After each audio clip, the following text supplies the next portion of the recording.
All right, you're on live. Okay, thank you. Sure.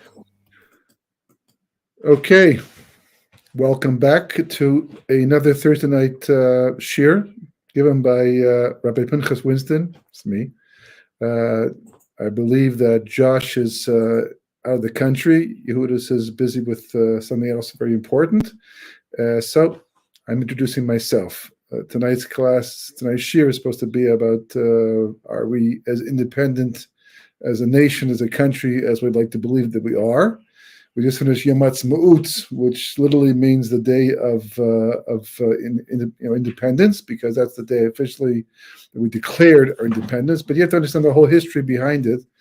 And the bigger question is independent of what? Clearly, we're not independent of the nations of the world, nor do we seem to want to be or try to be, because we joined the UN. Some people didn't care about that very much and thought it was not such an important thing to do. Others just the opposite. And when you join the UN, you're joining the family of nations. That's what it's called. So you're going to be interdependent to a large degree, meaning that they're going to vote and they're going to say things, and we're going to comply to some degree from time to time. Maybe more often than we want to, and they're going to criticize, and we're going to stand up to that and capitulate, as we have on many occasions. We have different prime ministers, different responses to the UN votes and what the nations of the world were saying to us. Obviously, some nations we're not so concerned about, because some of those nations really make up what we call enemy nations. They're nations that are against our whole existence. They're not just they're voting about how we should treat the people living in the country or be looked at in terms of the rest of the world, but they don't want us to exist at all. They've already fought at least 5 existential wars against us, and they have a lot of friends, and they're at odds with us. So that opinion, so much we have to acknowledge only as much as we defend ourselves against it, because it often results in wars. But in terms of the importance of it, does it matter that much to us what they think about us? Other than the fact that what they think about us usually leads to some type of terrorist attack or something that results in tragic deaths of people living in the country, citizens.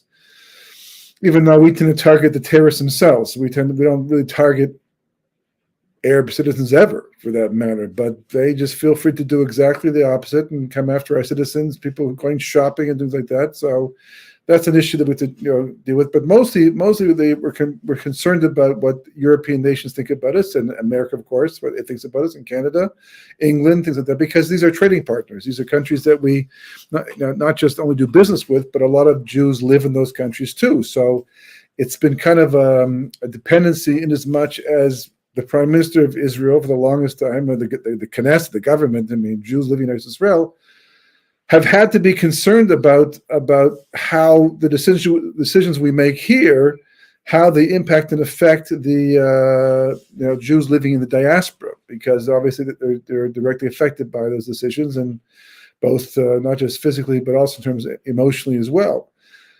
In recent times, we've seen a change of direction, meaning that a lot of Jews living in the diaspora have actually become anti-Israel or anti-government. They've turned against the decisions of the country, and they've gone their own way. In fact, teaming up even with people that we consider to be our enemies against what they believe to be something that shouldn't even exist at all in the first place. There's many, and it's not just a political thing; it's also a religious thing.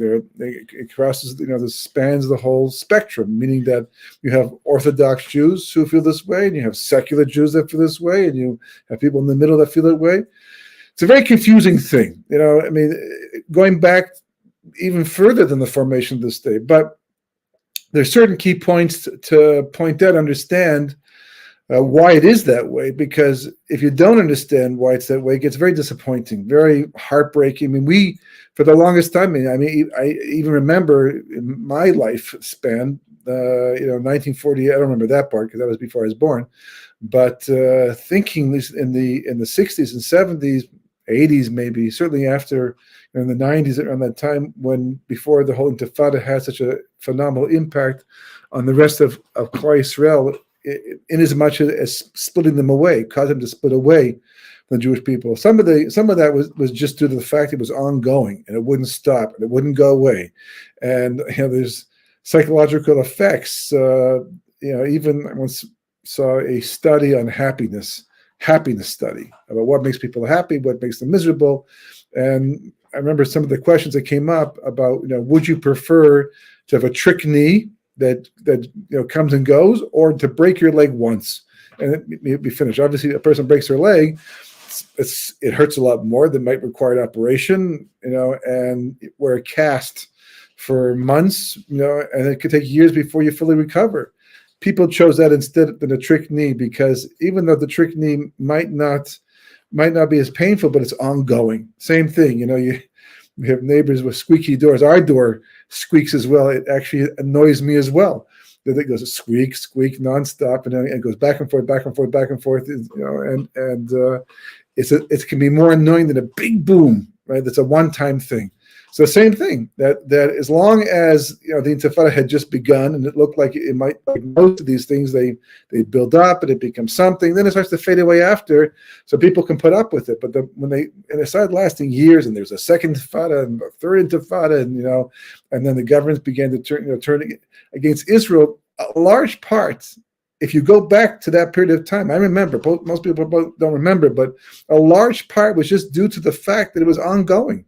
That people just wanted to get rid of it already, just get it off the table, because it was taking too many headlines and making people too anxious on an ongoing basis. And since it was very hard to go against the Arab world, to take on the Arab world, instead they took on Israel and put the pressure on Israel, even though none of the concessions make sense from a political point of view, and from a demographic point of view, and from a geographical point of view. None of it really does, and certainly not from a historic point of view, because but that's what happens. That people get annoyed enough times. You see, for example, that if a child is a spoiled brat, someone who makes a lot of noise and they cause a lot of anxiousness, it's amazing how people will cater to that child, even though they're the ones who should be punished, be put aside, and anybody who tries to, who doesn't deal with it, becomes the enemy. And this is all across the board, all across the world, and that's been the historical rape until now. But that's really a cover story. What's going on, and by now, anybody who's been following this shiur for the last couple, years already at this point in time, knows that I always come from a Kabbalistic point of view, because that's the basis of it all. It's no different than trying to understand what's upsetting your stomach, or why you had a headache. Headaches happen. People get sore stomachs. They can eat something that doesn't digest properly. You have a sore arm, but it goes deeper than the flesh, so to speak. Meaning that there's a circulatory system inside the body. There's a blood system. And there's a nervous system. And it's interesting how there's like two levels of nervous system. There's the one that goes to the brain. There's one that is more in the immediate area itself. And and if you understand these things, then you can deal with the root cause. And also, it's amazing how much easier it is to deal with pain, even if you can't reduce it, but to deal with pain if you understand how it works and why it has to be that way. So athletes, for example, they don't complain when they get really sore muscles and they can't walk properly the next day, because they know it came from working out, by pushing themselves. They know that the ultimate gain of being in good shape at some point in time and be able to compete, maybe win a competition, is worth the pain in the short run, right? So as a result of that, they will put up with it, and they don't complain, because this is, in fact, it even feels good to some degree to know, because to feel that pain means that I'm pushing myself harder, not feeling pain. If I go for a run and I don't feel like I tired myself, but it doesn't feel like I ran that much, even though it was good exercise. But if I push myself, my lungs are tired, my legs hurt, then I know I've stretched my limit, and that makes me feel better about my exercise. So the same thing is true about history. If you don't know the dynamics of history, what's going on behind the scenes, it doesn't make sense. And as a result of that, in 1948, seemed like, Baruch Hashem, it's a chelik of the Geula. We have independence as a nation. Finally, after the Holocaust, we have our own homeland, and we're going to grow in this direction. And even those people who didn't accept that was a portion of the final redemption, getting back the land, still had high hopes that at some point it will lead to that. I mean, there's a small group, contingent, small contingency didn't buy into any of that. And as far as they're concerned, go back to the 1920s. But most people, they didn't accept the modern state, the government. They still had high hopes that somehow that would lead eventually to the final redemption. And we just land smoothly. Just like landing a plane. I always use the analogy of landing a plane, right? So you have a nice smooth flight, everything's great, and then obviously you start to land, and there's turbulence. I remember one flight of ours, we're coming back, and everything was nice, and it was late at night, and everything was fine. And all of a sudden, the stewardesses start running back and forth down the aisles and throwing things into cupboards and locking them down because we hit some very serious turbulence, and you're holding on to your armrest and maybe the arm of the person next to you, very tightly because you're scared, you're nervous. The pilot's going up and down, and it's like trying to land. They're pretty qualified, but they get nervous too. And there have been crashes with microbursts, literally inches from the runway. So it's landing a plane. I don't even know how they do it, how these things stay up in the air and how they fly. I mean, I know the technical reality of what's going on, but it's absolutely a miracle that they can land this huge, as they call them, a huge monster cigar tube flying through the air. And it's quite smooth on those tires on the runway and coming to a stop, and you don't feel much. So you just, after such a nice flight, and especially overseas when it's like 12 hours long or 10 hours long, and you want to land smoothly, but it doesn't always work out. Someone said it does. There's times that it does. And it's wonderful. The smooth flight, smooth landing, great. That's the way people want redemption to be as well. In other words, it's a nice, smooth flight, not so smooth. We've had some wars, but overall, Baruch Hashem, you look around the highways that are being built, the tunnels that have been built, and the apartments that are being built, and the communities that are growing, and today, just look around and you see what's available. How the high standard of living you can have in Israel, and even it's a little more expensive sometimes, but still it's so much more affordable, and people making good parnassus to a large degree. So it's been kind of a smooth flight overall over the last 60, 70 some odd years. But now we're landing the plane. We're coming close to the final redemption. It's how close. I don't remember if I made this point last year probably, yeah, but last week, I don't recall, but I'll just repeat it if I did anyhow.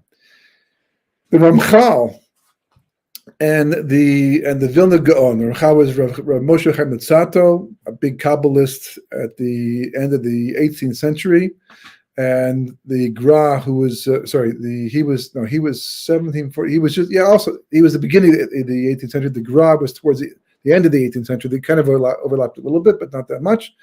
The Vilna Gaon, who was one of the biggest Kabbalists in the last couple hundred years, said that if he would have gone on his hands and knees to go sit and learn at the feet of the Ramchal, which is, if you know who the Gra is, that's an unbelievable comment to have made. But they both concur on so many different points to do with redemption, and one sefer which I've referred to several times, which is called Achris Kereshis, which literally means the end is like the beginning, meaning that we can learn about the final redemption by all the previous redemptions, especially the first one from Egypt, that it was a kind of a prototype. So they bring down in one of the sections about the Gemara. The Gemara in Megillah is talking about the order of the Shemona Esrei. Now you open a siddur, right, a weekday siddur, and you look at the Shemona Esrei. There's Berachas Avos. Each bracha has a name. In the Art Scroll siddur, they actually tell you the theme of that bracha by naming it just in advance of the bracha itself. This is for redemption. This is for forgiveness. This is for thanking God. They point it out, right? But the order of the Shemona Esrei was not a simple thing. In fact, it took the Anshe Knesset Geula, which had 120 members, most of whom were prophets, most of whom were Nevi'im. So it was a matter of prophecy, because every bracha is a tikkun. It's not just like a formula and just saying a bunch of words. Every bracha is like a screwdriver, a spiritual screwdriver that is given into our hands, that we can help rectify creation. It's very precise. Look at the Mishkan. It's very precise. Every detail is like, there's no superfluous things. A human being builds a house. There's certain aspects of the building that are just taken for granted.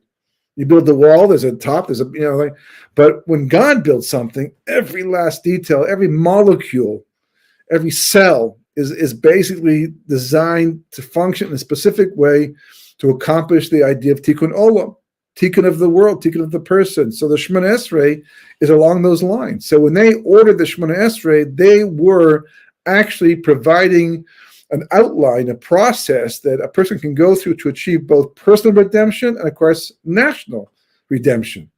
So therefore, the Gemara asks the question in Megillah and says, why did they put the blessing of Borech Aleinu, which is a bracha for Parnasa, planting the land, in advance of the bracha Tekabah Shofar, which is a bracha for Kibbutz Galius, in gathering the exiles and announcing the final redemption, blowing the Shofar Gadol, the great shofar, to announce that it's time to go home and repopulate the land and Mashiach and Agam, etc., etc. Why should be the other way around? The Gemara seems to be saying, meaning that, of course, everybody first has to come back to Eretz Yisrael, and then they'll start planting the land, and then it will grow, and that itself will be a miracle. But first they have to come back. So, but that's not the way the Shemona Esrei is ordered. The Shemona Esrei first starts with Borech Aleinu, the bracha for Parnasa, and then it goes into the bracha of the exiles coming back. So the Gemara wants to understand why. And it explains, based upon a verse from Yechezkel, the prophet, that that's the order of events. Why? Because God is going to initiate the process of the land producing once again in advance of the exiles to help them, to invite them back, to indicate that their returning is part of the redemption itself. So even before we get back here, that is already going to happen. And they cite, for example, the same thing back in the time of Koresh, which is Cyrus, right? The Jewish people were exiled after the Beis Hamikdash was destroyed into Babylonia, right? And then Babel was conquered by Persia eventually, and Koresh was the emperor of Persia in 3390, 52 years after the Jewish people were exiled from the land. So he permitted the Jewish people to go back and build the Beis Hamikdash at that time. It says for those 52 years, nothing crossed the land. Not people, not even animals crossed the land. Now this, in fact, is a verse in Parshas Kisavo. In Parshas Kisavo, the Jewish people are being told through all the curses that Moshe is telling them about for not following the ways of Torah, more to do with the consequences and punishment. Punishment for the most part is not for this world. Punishment comes on a personal level in Gehenna after death. Things have a punishing effect in this world, but they're not punishment per se. They're consequences of actions that we have done, we've taken, and the consequence of not following the ways of God is that we lose the Shechina, we lose Siyata D'Shmai, heavenly help, and eventually the forces of the world, which are chaotic. Even science teaches that now. It took them a lot longer than the Torah, but they eventually realized that the chaos is the background. We call entropy, not empathy. Entropy, right, is the background for all of history. And you have to work hard. A classic case in point is a cup of coffee. Right? A cup of coffee, if you leave it sitting by itself, a hot cup of coffee, it will become cold. If you want to maintain the heat of that coffee, you have to heat it up again or keep it on the stovetop. You have to do something to make it last, to make it that you can keep it hot. So that's the background, and the Gemara says it itself. The Gemara says that's why it says on the sixth day of creation, Hashem, it says V'hi erev V'hi voker Yom Hashishi, and the Gemara in Shabbos asks why. Well, doesn't there? The Gemara, where does it ask the question? There, the Gemara in Shabbos is just mentioning.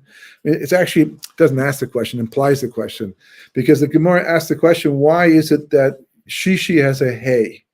All the other days of the week, Yom Echad, one day, the first day, Yom Sheni, Yom Shlishi, Yom Rivi'i. Doesn't say Ha Rivi'i, Ha Chamishi. That would be consistent. Only by the sixth day does it say Hashishi with the hey. It's called the hey Ayadiyah. The idea, that it makes it very specific, and the Gemara says why. So Gemara says, because there's a drush here. The Torah is telling us something. It's telling us the following thing, that in the beginning, when God made the world, he made a condition with creation.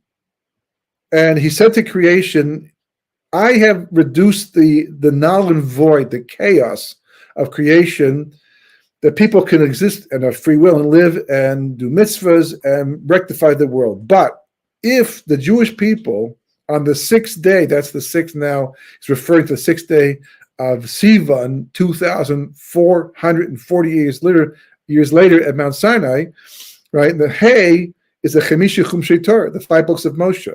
So that Hashishi is hinting that God said to creation, if the Jewish people will accept my 5 books of the Torah, Bereshis through Devarim, at Mount Sinai in 2,448, then you have permission to continue and to go on and to expand and to grow and to be no chaos.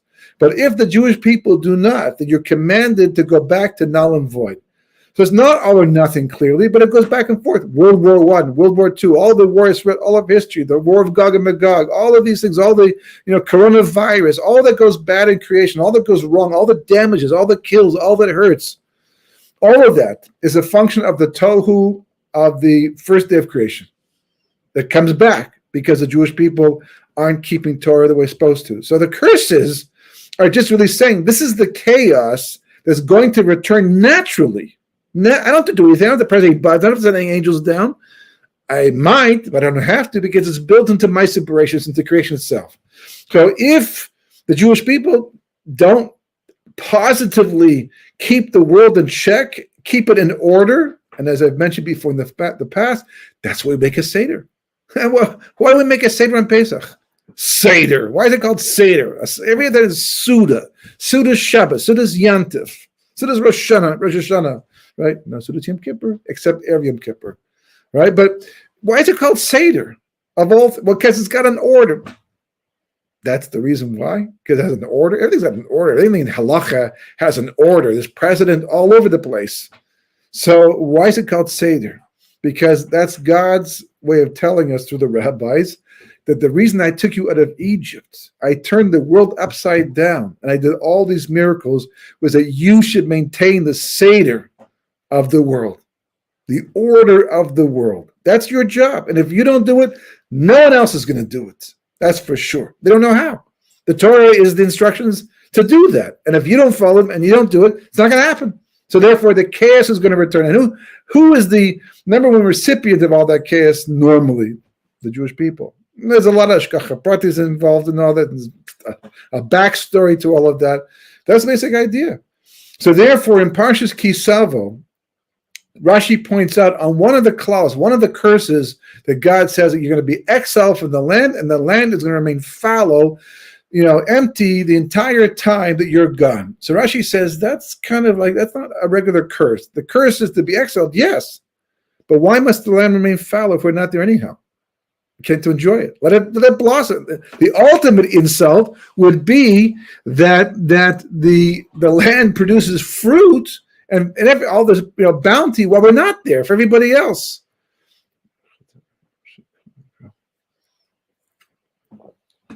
That would be no, but Rashi says no. That's a blessing. That's a blessing built into the curse. That yes, you'll be exiled, but you should know. Okay, still the land will not be successful. So you read in Barawine's book and other books as well. About over the if you take an atlas, it's absolutely remarkable. Look at that part of the world, and you have Europe to the west, big huge continent of Europe. You have Asia to the right, Russia, China, all the nations there. You have a huge continent to the south, Africa, and they're all connected by a little like pinwheel type of thing. Where right next to Israel. Israel is like the gateway to all of that. It's remarkable. This tiny little country, right, is literally holding it all together, as if it's holding all these 3 huge, massive continents together. It's one of the most strategic places that you can own and control if you're a conquering nation trying to get to Asia, Persia, all these, and yet it was a bunch of marauders and Arabs. It was under the Ottoman Empire's last. They were the ones that controlled it last until World War I, and it's not part of anybody's empire really at all in the end. Why? Because they tried. You can look. It's in the history books. They tried to plant the land. They tried to make it work. It's a great place to make work. They couldn't do it. You know why? It's called the Green Line. The Green Line is the line that separates the land that belongs to the Jewish people and the land that's technically in the beginning was what the Arabs controlled before they went to war against us, and we conquered more land as part of our trying to protect ourselves. You know why it's called the Green Line? Because everything on the Jewish side is green, and everything on the Arab side is not so green at all. That's why it's called the Green Line. That's what it was named. And even the deserts, right, which was completely and not lifeless for the longest time, is producing. And the Vilna Gaon says, and the Ramchal say that when you look and you see that happening, especially after thousands of years of not happening, then you know that the final redemption is imminent. It's in progress. It's been going for decades now, for the longest time. I mean, it didn't start out that way. We had to drain the swamps. We had to farm the land. We had to make it, hospitable to seeds that they should be able to grow. Miracles upon miracles upon miracles to get to where we are today. Not only that, but we developed technology, Baruch Hashem, right? We might be smart, but there are smarter people in the world. We're not the smartest people in the world, but yet we are the ones, necessity is the mother of invention. We had to make the desert bloom. Other people have tried. It wasn't, California is an example. They imported the technology from Israel to make their deserts grow. And yet we just, Israel's a nation like any other developing nation. And if you try to develop, you're gonna do all these things. Well, you know something? They're unique. In fact, there's a book written called Startup Nation that talks about all this, and it's not coming from a religious point of view, more like an awe-struck point of view. If you take the whole picture and you look at it, but we just take things in stride. We don't appreciate what's really going on. So in 1948, we get the land, we fight for it, and miraculously we fight off 8 Arab nations against all the odds. We have to sneak into Germany and make deals and bring back planes and pilots from World War II who were basically retired, came to fight on behalf of Israel. It's unqualified. And of course, Russia's backing the Arab states. It's a massive, America was in there, but not really so in there at the time. And yet somehow we did it. A lot of losses along the way. So it really looked to a lot of people like this is it. And all of a sudden to be in 2023, lost track of time, 2023, and things seem to be falling apart. Not only that, but we have divisions in the population. I mean, there's always been divisions going back to the World Zionist Conference back in Europe in the end of the 1800s. But somehow, despite those divisions, we're trying to work together to a common cause of the homeland for the Jewish people. And that continued, right? I've been here since 1981, 82, something like that. And even though there has been animosity from the religious to the secular, from the secular to the religious, for the most part, I personally found almost anywhere I went, people were polite, nice. It didn't really come out. Yeah, the army was always a sensitive issue. But I've had discussions over the years with a lot of soldiers, and people who had these complaints, and we talked about it, we explained it, and there was a common ground to some degree from both sides, and that's the way it continued until literally a year, 2, 3 years ago. It just got more intense as the left got stronger, it got more intense, and a certain shadow government operated behind the scenes trying to destabilize the government. So it got even more intense, and people are like, I can't live with that. I can't make Aliyah if that's what's going on over here. And they're like, it looks so much like the opposite of the final redemption. Independent, On what? Of what? Right? It's like, well, because you have to understand the backstory. You have to understand the backdrop. What's really going on over here? What's the real war? What's the real tug of war going on right now? Of course, for the soul of the country, there's no question about that. As one professor from Tel Aviv's blatantly, out in the open in the Knesset said that as far as he's concerned, it's Tel Aviv state versus the Jewish state. He didn't say against the Israeli state. He said the Jewish state. That's a religious term. Everyone understands Jew means identification with the Jewish religion. Not necessarily religious per se, but you identify, you're traditional. He wants none of it. He wants complete severance from all of that. No Jewish soul. They just want it to be another European country. That's it. Why not? So just like a lot of Europeans, ones came from a country, ones had a religion, a lot of they assimilated, they all left it behind. So we're no different. They don't see any value in holding on to the past, so they're prepared to sacrifice everything Jewish just to be able to have a land that they feel comfortable in. And we're saying this is the only reason why this land makes a difference to us is because God gave it to us. Believe in God. That's talk about that. But as far as we're concerned, we're not going to keep the land. This week's parsha, and specifically the end of the parsha, it says, right? It's talking. 1 second.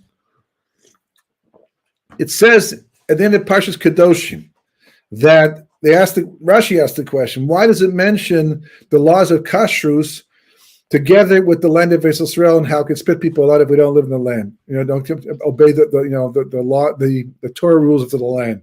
So Rashi says to tell you that God said to the Jewish people, if you're going to eat like Nebuchadnezzar, and eating is also a euphemism, a metaphor for just how you consume life in general, not just food itself.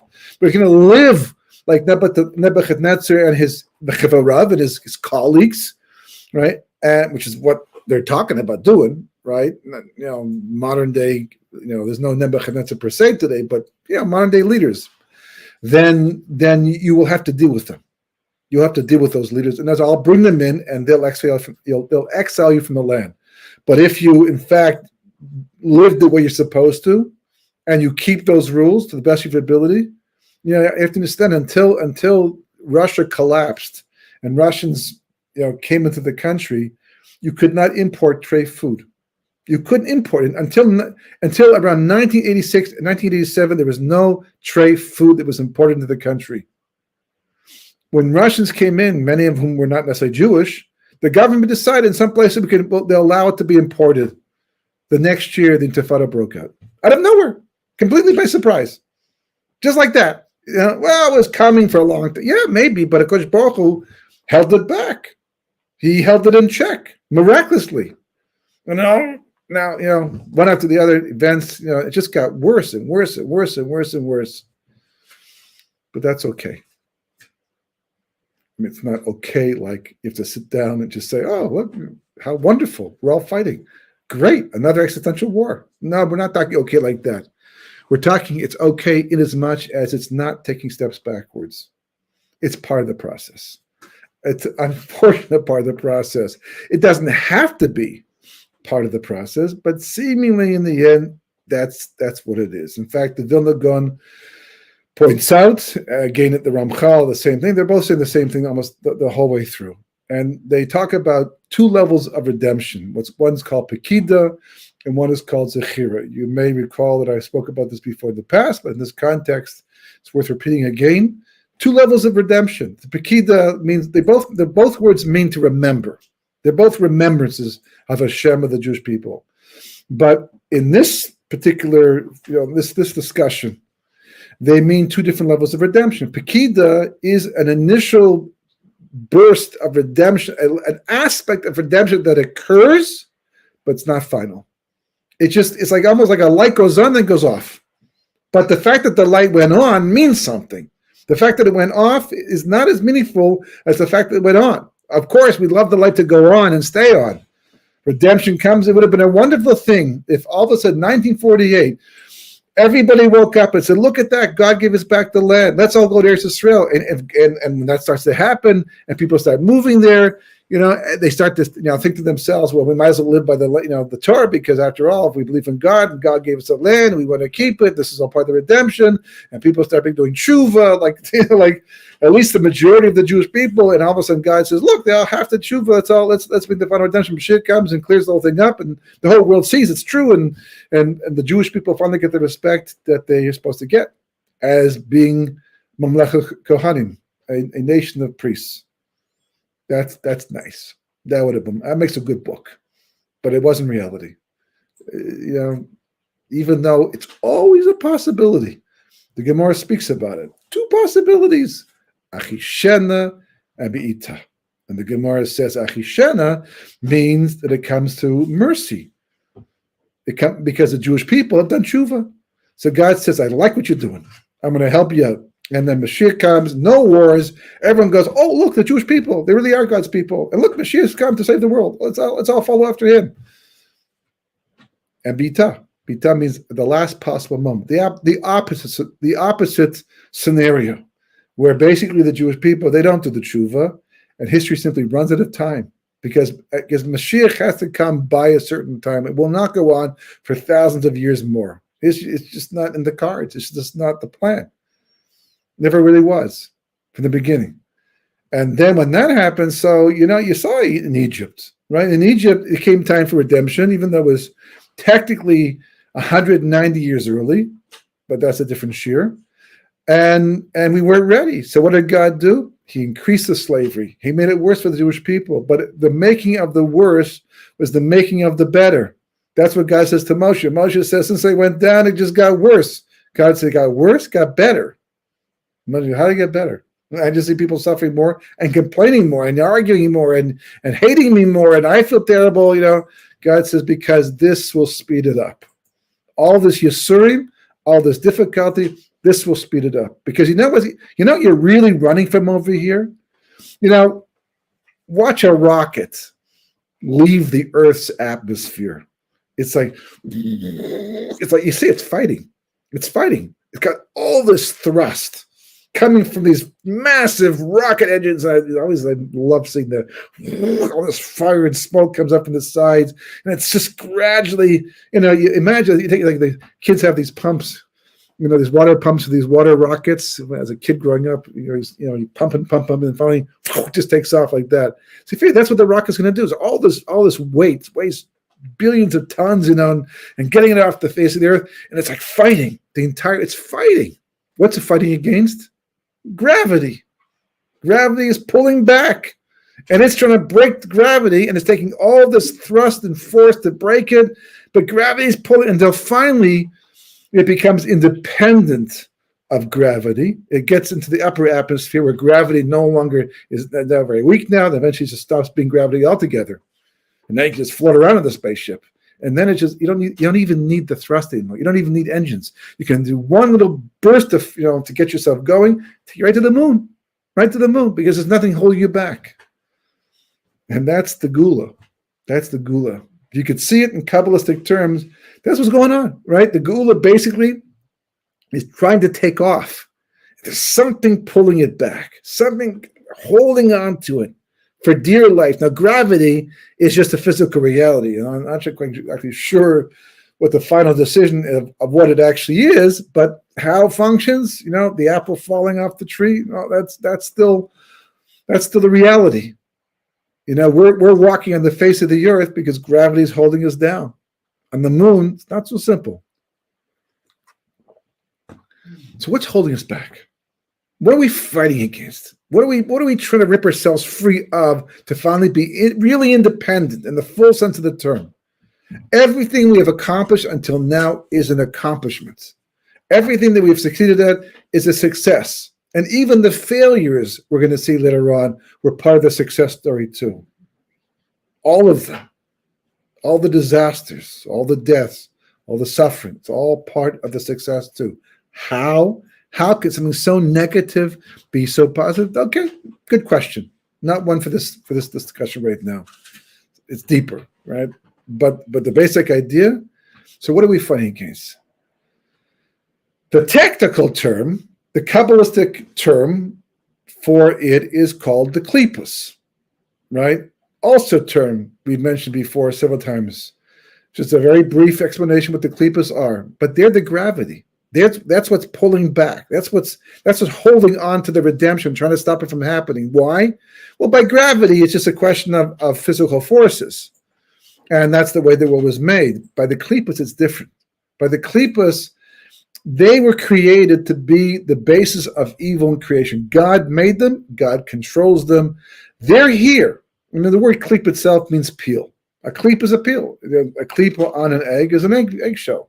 Right? A klip on an orange is an orange peel. That's what it is. A peel keeps things in and keeps things out. It protects the orange from the oxygen so it doesn't decay. Right? Same thing with an egg. So you can have a liquid egg inside of an eggshell. A very remarkable thing, eggs, where they're made. They're so fragile, get so strong at certain points. It's like also amazing. But that's what a klippa does. In this case, what is a klippa doing? So the klippa basically acts as an encasement of a person's spiritual reality to prevent them from recognizing God, from coming closer to God. In fact, this week's parshas, two parshas, Acharei Moshe and Parshas Kedoshim. And at the beginning of Parshas Kedoshim, God says to the Jewish people, you have to be Kodesh. Right? Kedoshim to you. Because I, Hashem, your God, am holy. So, first of all, number one, what does one have to do with the other? Just because God is holy, why do we have to be holy? And even if God is holy, it isn't enough just to say you have to be holy. God didn't say, you must wear tefillin because I wear tefillin. And by the way, according to the Gemara, he does. What kind of tefillin? Again, Kabbalah, right? But it says, he doesn't say, you must wear tefillin because I wear tefillin. You have to wear tefillin. He doesn't say, keep Shabbos because I kept Shabbos. Well, actually he does. Because I rested also. But other places, there's not, why does God have to justify the mitzvah of us being holy by telling us that he's holy too? Because he's not saying that we have to be holy because he's holy. He's saying that we're innately holy because we're made like him. We're made b'tselem Elokim, in the image of God. What does it mean?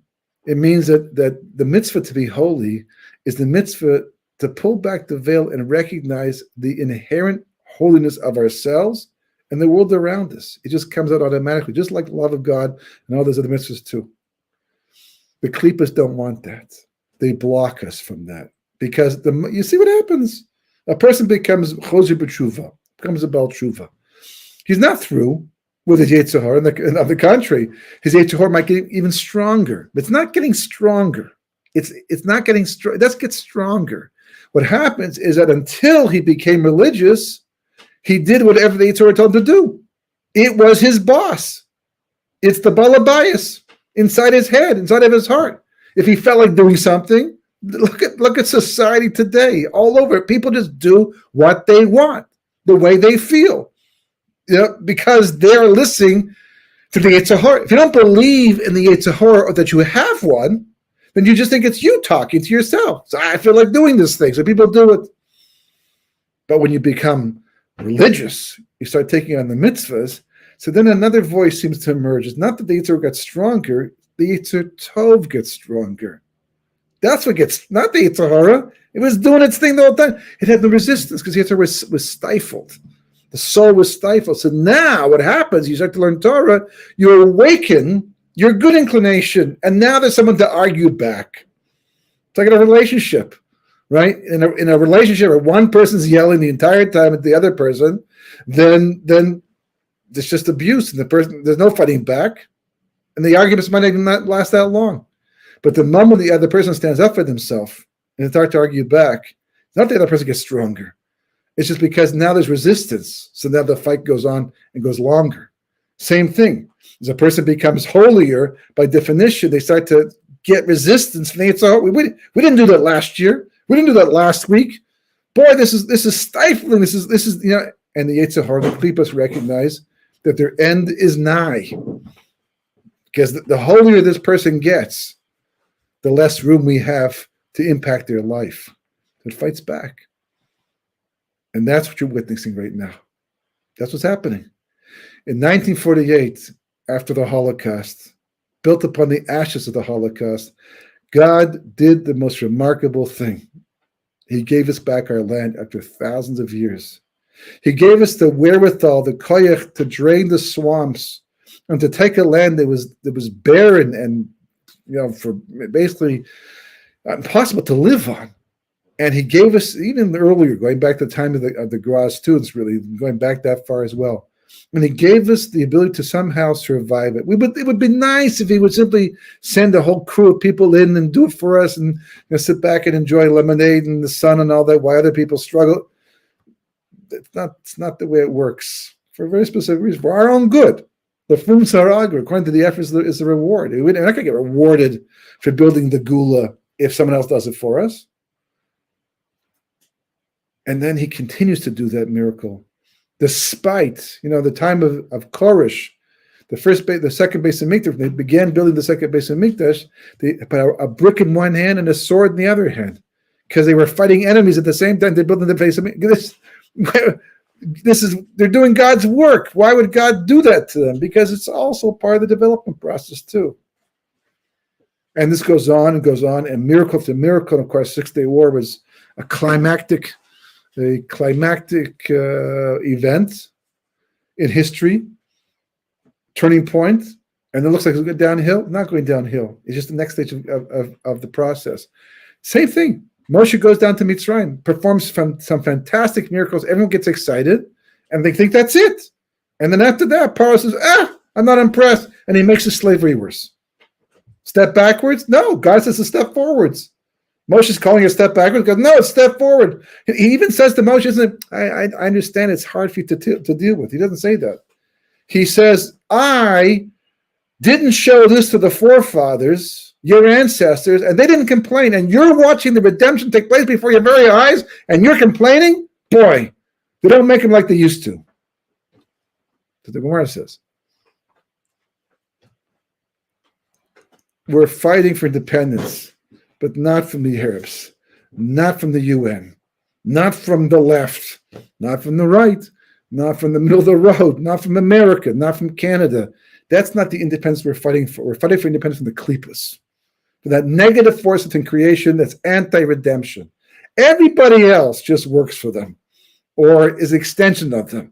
Anybody who stands up and tries to interfere with the process of redemption according to the Torah is an unwitting extension, shaliach, of the Klippas, but it's the Klippas.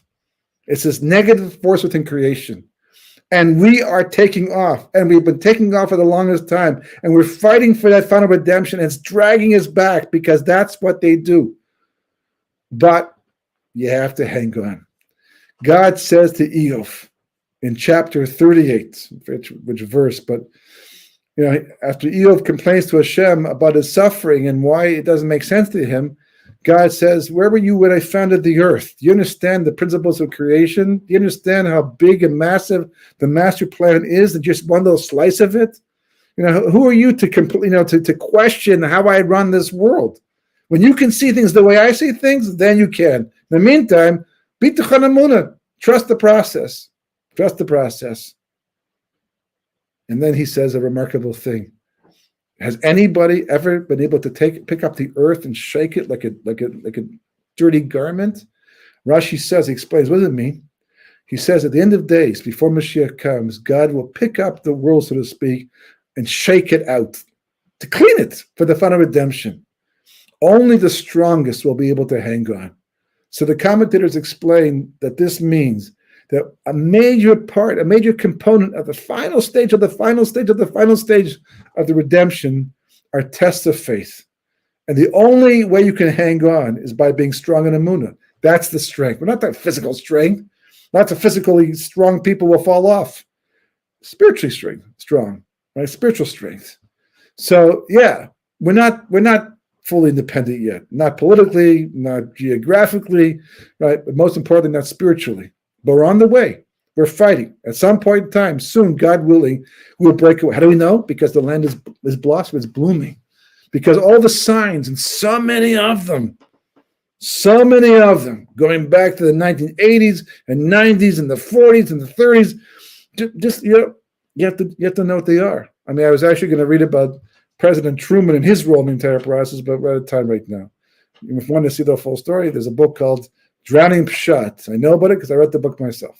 And it's all about this, all the details of this, and how just the fact that he was in office and how he got into office and the role he played and the history behind him, miraculous. The complete, utter divine providence that cannot be overlooked or ignored, but that's what people do. So they don't understand what's going on. We're breaking away. We're working towards the real independence. And you have to hang on.